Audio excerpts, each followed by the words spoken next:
office decor to the million-dollar mansions. Are corporate bosses stupid or spoiled? John Thain, the former CEO of Merrill Lynch, now owned by Bank of America, raised eyebrows following reports that he spent $35,000 on a commode for his office, not to mention $87,000 for an area rug. In an interview with CNBC, he admitted he spent more than $1 million in office renovations and called it a mistake. I apologize for spending that money on those things, and I will make it right. I will reimburse the company for all of those costs. Okay, so here to give us some insight is our watchdog on Wall Street, Mr. Chris Markowski. Good morning, Chris. Hey. What do you think of this apology? Big pimping in New York City, huh? The Jay-Z tune from a while back. Don't you guys have like $1 million offices here too? Oh, we have the whole thing. You gotta fix their offices back there. Listen, we're gonna have an entire season of Cribs just about the Daily Buzz. We have so many offices to cover. How can this guy get away with that? It's because they can. I mean, there's an old saying, is, you know, why do they do it? Because they can do it. Nobody has ever said anything about it. I mean, we can harken back to Kozlowski from Tyco. Remember the story? Or the, you know, big expensive garbage cans and all the thing he spent his money on. This is nothing new. And I always like to tell people, because I lived and spent a long time in New York working on Wall Street. It was called the broker's handshake.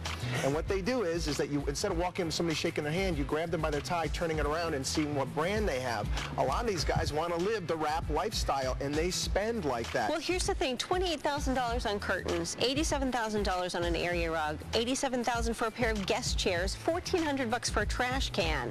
I mean, this is ridiculous, the kind of money they're spending. And I guess the thing is, you say it's nothing new, and I think to some level, a lot of us have known that there was this kind of excess with Wall Street types, but I guess the new part is that now they're taking all of this taxpayer money. And so, you know, I don't know if you heard Carly Fiorina, the former CEO of Hewlett-Packard. I love what she said. She said, you know, I think when they have to go, when CEOs of any company goes to Capitol Hill and says, I need a bailout, that should come with a tendering of your resignation. Not only that, I mean, all the ridiculous perks and the airplanes and all that stuff that goes along with it. And it kind of reminds me of the scene in Goodfellas where remember the restaurant owner gets upset because Tommy keeps shaking him down and he goes to Paula to become a partner. Right. Well, now the government's their partner, and now the government's basically dictating, say, you cannot spend this type of money, you cannot do these types of things because we, the taxpayers, are involved. We have about 30 seconds left. Richard Fuld sold his $1 million mansion to his wife for $100. Gee, I wonder why. Yeah. Explain this to me. Financial planning 101. Let's hide our money. Let's get it over to our wife before it gets taken away from us. There's no doubt about it. You know, the laws here in the state of Florida make that very easy to happen. All right, Chris Markowski. Home sales are on the rise. Yeah, and here to tell us what this sliver of hope may mean for you and your mortgage or your aspirations for home ownership is Chris Markowski, our watchdog on Wall Street. Interesting how that works. Prices come down, sales go up. And these are sales of previously owned homes, right? Yes. Okay, the new home market not doing so well. Well, it's difficult. There's no doubt about it. I mean, who wants to? I mean, basically the replacement cost is getting very, very, you know, close to rebuilding a new one. So that's not working out too well. And until we see really asset prices, you know, basically level off and start to come back up again, that's when we're going to really start to see a turn in our overall economy. So who should be buying a house right now, and maybe who should be renting? I know that a lot of people are asking you that question in the chat rooms. I get that all the time. It's a blanket question. Should I buy a house now? And I say, I can't answer that question. It depends on your situation. There's different factors that are involved, whether or not you should go ahead and buy a home. How long are you planning on staying in one place? Going to be there at least 7 years. How much money do you have to put down?